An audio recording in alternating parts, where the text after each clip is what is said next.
మంచిది. ఇక్కడికి నన్ను ఆహ్వానించిన ఓం శాంతి సిబ్బంది, అమ్మవారు వసుధమ్మ గారు, అలాగే వీణ ఓకే వీణా గారికి, వసుంధర గారికి, మిగతా అందరూ ఎవరైతే ఈ చిత్తూరు నియోజకవర్గంలో ఈ ఓం శాంతి మెంబర్స్గా ఉండారో, ఫాలోవర్స్గా ఉండారో వారందరికీ కూడా నా ప్రత్యేక కృతజ్ఞతలు, ధన్యవాదాలు తెలియజేసుకుంటూ, నిజంగా కూడా మేబీ నేను వయసులో చాలా చిన్నవాడిని, కాకపోతే చిన్న వయసు నుండి కష్టపడ్డా. కొన్ని అనివార్య కారణాల వల్ల నాన్నగారికి ఆరోగ్యం బాగలేనప్పుడు వ్యాపారంలోకి వచ్చా. సో చాలా డొక్కా ముక్కాలు అంటారంటే కష్టాలు పడ్డా. ఏ ఒక్క బంధువు ఉన్నత స్థానంలో ఉన్నా వాళ్ళ ఇంటికాడికి పోయి సహాయం కోరలే. నేను కోరిన ఒకే ఒక సహాయం భగవంతుడిని. నాకు నేనుగా ఎదిగితే నేను ఎవరికి తల వంచి బతకూడదు. ఆ తల వంచితే భగవంతుని ముందర మాత్రమే వంచాలి. కాబట్టి భగవంతుడా నువ్వే నాకు అవకాశం ఇవ్వాలి తప్పితే ఇంకొకరి ద్వారా నేను పైకి వచ్చాను అనేది ఎప్పుడు చెప్పుకొని బతికే అట్లా పరిస్థితి నాకు కల్పించద్దు అని మాత్రమే మొక్కేవాడిని. వేరే ఏమి దేవుణ్ణి అడిగేవాడిని కాదు. దేవుడు నా కోరికలో నిజాయితీ ఉందేమో, చిన్న వయసులోనే నాకు మంచి అవకాశం, ఎక్కడికి పోయినా పెద్దవారి ఆశీస్సులు ఉండేది. నన్ను 30లో 60 సంవత్సరాల అనుభవం ఉండే వ్యక్తి అనేవాళ్ళు. నాకు తెలిసేది కాదు. అంటే నాలో ఆ ఓర్పు, వారికి ఇచ్చే గౌరవం కావచ్చు, లేదా నా బిహేవియర్ కావచ్చు, నన్ను ప్రతి ఒక్కరూ బాగా ఆదరించినారు. ముఖ్యంగా నేను ఇక్కడ పుట్టి పెరిగిన, చదువుకున్న తర్వాత వ్యాపారాల్లో కొద్ది నష్టం వస్తే పక్క రాష్ట్రం కర్ణాటక, బెంగళూరుకి వెళ్ళిపోయా.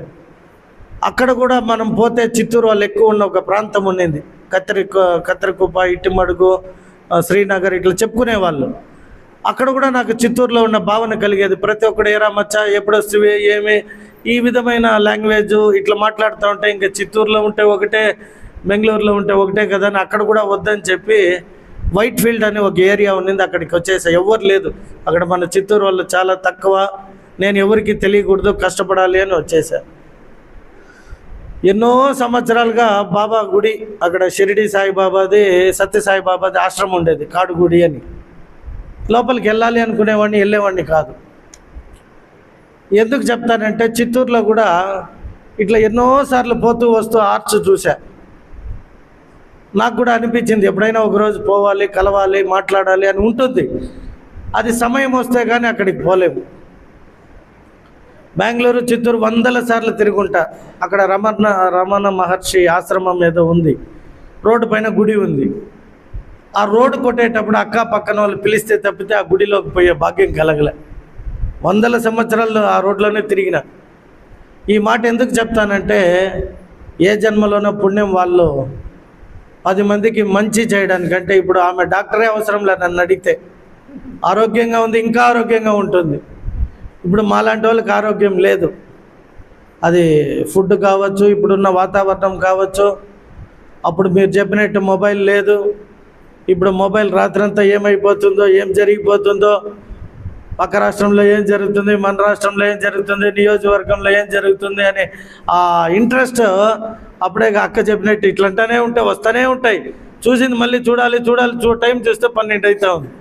12 గంటలకి ఎవడో ఫోన్ చేస్తూ ఉంటాడు, సార్ మీది గ్రీన్ లైట్ వచ్చింది, మొబైల్ ఆన్లో ఉండారు కాబట్టి చేసినారు సార్, ఏం బేజారు లేదు కదా. సరే చెప్పురా అన్న. 2 గంటలైంది వాడు ఫోన్ పెట్టేదాకా. 2 గంటల కన్నా పనుకుంటాము అంటే ఇంక నిద్ర రాదు. 4 గంటలకి ఎప్పుడో పనుకుంటే 6-7 గంటలకు లేసే పరిస్థితి అయిపోయింది. అంటే ఈరోజు ఉన్న ప్రజెంట్ సిచ్యువేషన్ చెప్తున్నా. అయితే నేను చాలామందిని కలుస్తూ ఇటువంటి కొన్ని ఆధ్యాత్మికమైన కార్యక్రమాల్లో పాల్గొంటా. నాకు ఇంట్రెస్ట్ కూడా. కొందరు ముఖాల్లో చూస్తే ఆ ఫ్రెష్నెస్ అంటారంటే వాళ్ళ ఆ తేజస్సు, అది ఎందుకు వచ్చింది? మీకు ఏ కోరికలు లేవు, నాకు అది కావాలి, ఆ ఇల్లు చూస్తే అట్లాంటి ఇల్లు కట్టాలి, లేదా నాకు ఈ బట్టలు కావాలి, ఆ బట్టలు, ప్రశాంతంగా కనిపించాక వైట్ అండ్ వైట్. ఆమె వయసు ఎంతో తెలియదు కానీ ఆమెను చూస్తే నేను పిలిపియాలి అనిపించింది. అంటే దట్ ఈస్ గాడ్ గిఫ్ట్ ఆ అమ్మకి. 86 సంవత్సరాలు, అంటే నాకంటే 43 సంవత్సరాలు పెద్ద ఆవిడ. ఆమెని నన్ను ఇప్పుడు వాక్ చేయమంటే ఆమె నాకు ముందు నడుస్తుంది. శారీరక బరువుతో పాటు మానసిక బరువు కూడా ఎక్కువ ఉంది. అప్పుడేగా వీళ్ళందరూ చెప్పినట్టు కొందరు కొన్నిటికి బానిసలు అవుతారు. నాకు ఈ చిత్తూరు అనే ఒక బానిసతత్వం ఎక్కువైపోయింది. ఒక ఎమోషన్ లేదా ఒక వ్యసనము. ఎక్కడికి పోయినా పదే పదే 100 సార్లనే చెప్పుంటా, ఇది నా ఊరు బాగుపడాలి, బాగు చేయాలని. అది ఏ ఒక్కటి వల్ల అవ్వదు. ఇప్పుడు వీరికి కూడా ఉంటుంది, చాలామందిని మార్చాలి, చాలామంది మారి ఆరోగ్యంగా బాగుంటే ఇది ఈ సంస్థకి మాకు మంచి పేరు ఉంటుందని వాళ్ళకి చాలా తపన ఉంటుంది. వారిని అర్థం చేసుకుంటే తప్పితే మనం ఇంక 10 మందికి చెప్పి వాళ్ళని తీసుకురాలేము. రెండోది సమాజం కూడా. ఇప్పుడు వయసు అయిన వారికి నిజంగా కూడా ఇది అవసరం. నాలాంటి వాడు ఇప్పుడే వచ్చేసాడంటే ఊరు బాగుపడదు. నాలాంటి వాడు ఏదన్నా పని చేయాలి ఇంకా కొన్ని రోజులు, ఒక అట్లీస్ట్ 10-17 సంవత్సరాలు. ఒక మనిషికి 60 సంవత్సరాల వరకు కుటుంబం కోసమో, తన కోసమో, ఊరి కోసమో కష్టపడాలి, పని చేయాలి. తర్వాత ఖచ్చితంగా 60 సంవత్సరాల్లో అన్ని బాధ్యతలు పూర్తి చేసుకొని ఇటువంటి వారి చేసే సేవలను గుర్తించి మనం కూడా సేవ చేయగలిగితే మనకు అది ఆ భగవంతుడు సంపూర్ణమైన జీవితాన్ని ప్రసాదిస్తాడు.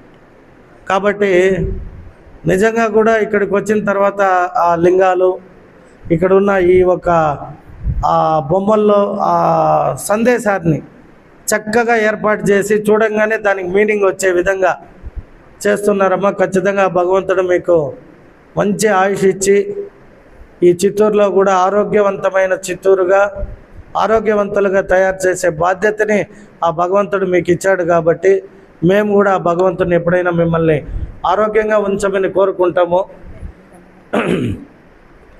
సో నేను అప్పుడేగా నా స్టోరీ ఎందుకు అలా బెంగళూరు దాకా పోయి మళ్ళీ చిత్తూరుకు వచ్చాను అంటే, మన జాతకం జీవితంలో రాసిన దాన్ని ఎవ్వరు తప్పించే కయ్యలే.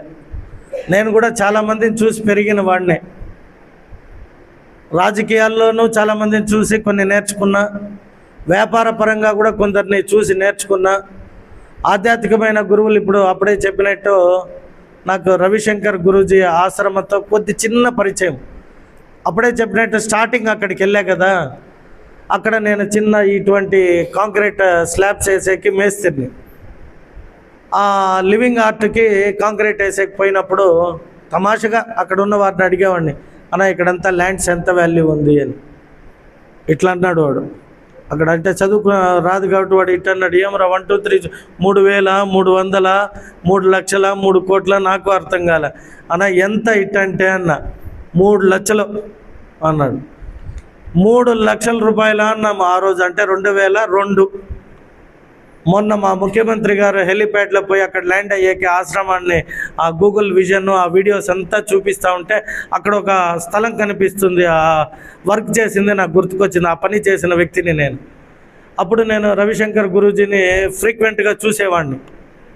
ఈరోజు ధీరుభాయ్ అంబానీ, మా ముఖ్యమంత్రులు, కేంద్ర మంత్రులు, నరేంద్ర మోడీ గారు అందరూ కూడా, ప్రెసిడెంట్, గవర్నర్సు, వారిని పోయి కలిసి వారి ఆశీస్సులు పొందుతున్నారు అంటే వీరికంటే వారు ఎంత గొప్పవాళ్ళు. ఆ గొప్ప వ్యక్తిని అన్ని సంవత్సరాల క్రితమే నేను ఫ్రీక్వెంట్గా కలిసే అవకాశాన్ని నాకు భగవంతుడు కల్పించాడు. అంటే అప్పుడు ఆయన ఎంత పాపులారిటీ అవుతాడని నాకు తెలియదు. ఆయన కూడా ఆశ్రమం కట్టుకుంటూ టైం స్పెండ్ చేస్తూ స్పీచెస్ ఇస్తూ యోగా చేసుకుంటూ అక్కడ ఉండేవాడు. ఈరోజు చూస్తే ఎకరా 30 కోట్లు అన్నారు. 3 లక్షల అనేది 30 కోట్లకి వెళ్ళింది. లక్షల కోట్లలో ఆస్తు విలువ పెరిగింది, కానీ ఆయనలో అహంకారం పెరగలే. ఆయన చూస్తే అట్లే భగవంతుడు కనిపిస్తాడు. సాష్టాంగా నమస్కారం చేయాలి అనిపించింది అని మన మోహన్ బాబు గారు కూడా చెప్పారు. మామూలుగానే మోహన్ బాబు ఎవరినైనా పిలిచినప్పుడు అంటాడు, నేను 500 సినిమాలు పైగా నటించాను, నేను గొప్ప నటుడు అని చెప్పుకునే వ్యక్తి, నేను పోయి ఒకరు కాలు మొక్కడం ఏంది. అయితే ఆయన్ని చూస్తే నాకే ఆటోమేటిక్గా కాళ్ళు వంగి నేను నమస్కారం చేశాను అని చెప్పాడు. అంటే ఆ శక్తి ఎవరికో కొందరికి మాత్రమే ఇస్తుంది. నిజంగా కూడా ఆ శక్తిని మా చిత్తూరుకి, ఎస్పెషల్లీ ముఖ్యమైన వ్యక్తులతో ఈ చిత్తూరుని కూడా ఒక ఆధ్యాత్మికమైన కేంద్రం. ఎందుకంటే ఏడుకొండల స్వామి, కాణిపాక వరసిద్ధ స్వామి, కాళహస్త్రి మంజునాథ స్వామి, అనేక అద్భుతమైన దేవాలయాలు మన చిత్తూరు పట్టణంలో ఉండి మనం ఇక్కడ పుట్టినామంటే అది మనం ఏ జన్మలోనూ అదృష్టం. ఆ దేవుని ఒకసారి చూసి వస్తే చాలా అన్నోళ్ళు ఎందరో. నేను ఢిల్లీ పోయి చిత్తూరు ఎమ్మెల్యే అంటే వాళ్ళు ఏమంటే తిరుమల నాది ఓనర్షిప్ అనుకొని మాకు తిరుమల దర్శనం కావాలి అంటారు. బెంగళూరులో కూడా ఎక్కడైనా పోయి చిత్తూరు అనగానే అదే తిమ్మప్ప తిరుపతి నಮಗೆ దర్శనం ಮಾಡಿಕೊಡಿ సార్, నా 30 ఏండ్లు అయింది సార్ అంటారు. అంటే అటువంటి అదృష్టాన్ని మనకి దేవుడు మన ఇంట్లోనే ఇచ్చినాడు. అప్పుడే వారు చెప్పినట్టు ఇది మీ ఇల్లు సార్ అన్నారు. నిజంగా కూడా ఇది 10 మందికి ఉపయోగపడే మంచి భవనాన్ని మా అనే ఒక భావంతో ఉండాలి అని చెప్పారు. ముందుగా వారికి ప్రత్యేక ధన్యవాదాలు తెలియజేసుకుంటూ, ఖచ్చితంగా ఈ కార్యక్రమాల్లో అప్పుడప్పుడు మమ్మల్ని కూడా భాగస్థులు చేయండి. రాజకీయ నాయకుడికి ఉండాల్సింది ఓర్పు, సహనం, సహాయం చేసే గుణం ఉండాలి. అధికారం ఉంది కదా అని చెప్పి అధికార దర్పం కోసమో, అధికారం మన చేతిలో ఉంది కదా ఈరోజు నాకు మించినోడు లేదు అనే భావన ఒక్కసారి కలిగితే అది సమాజానికి నష్టం కలుగుతుంది. సమాజానికి నష్టం కలగకూడదు కాబట్టే మనతో ప్రమాణం చేపిస్తారు అసెంబ్లీలో. నేను తెలిసి వచ్చినా తెలియకున్నా బంధువర్గానికి కూడా తెలియపరచను అని చెప్పి ప్రమాణం చేసి మనకు అధికారాన్ని కట్టబెడుతూ ఉంటారు.